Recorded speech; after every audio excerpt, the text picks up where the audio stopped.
সরকারকে সাথে নিয়ে ফ্যাসিস্ট হাসিনার পতন ঘটানোর আন্দোলনে আমাদের পাশে থেকে নয়, আমাদের সম্মুখে থেকেই উনি জীবন বাজি রেখে যুদ্ধ করেছেন।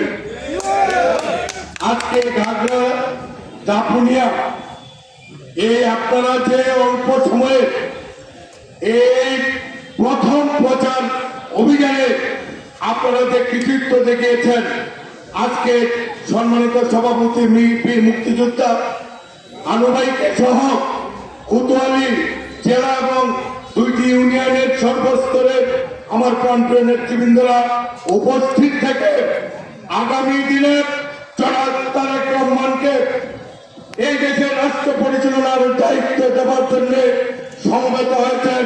তার জন্য জনাব তারেক রহমান জাতীয় নির্বাহী কমিটি এবং ময়মনসিংহের দক্ষিণ জেলা এবং মহানগর বিএনপির পক্ষ থেকে আপনাদেরকে জানাচ্ছে রক্তিম শুভেচ্ছা, অভিনন্দন এবং শ্রদ্ধা।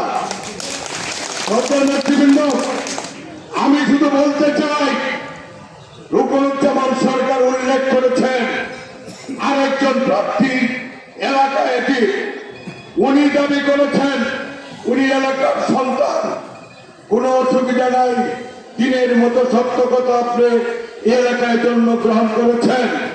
তবে প্রশ্ন জাগে, এলাকায় ঐতিহ্যবাহী ঘাগড়া দাপুনিয়ায় জন্মগ্রহণ করে আপনি যারা দেশের স্বাধীনতার বিরুদ্ধে কাজ করেছে তাদের দলে কিভাবে যোগদান করবে?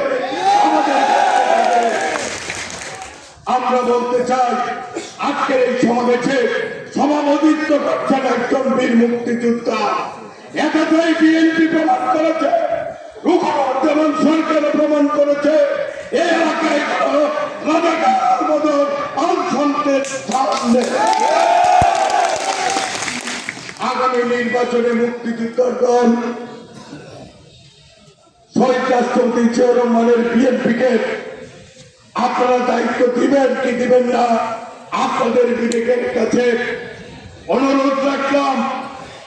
রুকনুজ্জামান সরকারের এলাকায় চুপ করতে চাই মরহুম জননেতা, আপনাদের প্রিয় নেতা এ কে এম ফজলুল হক সাহেবকে, ওনার সাথে অনেক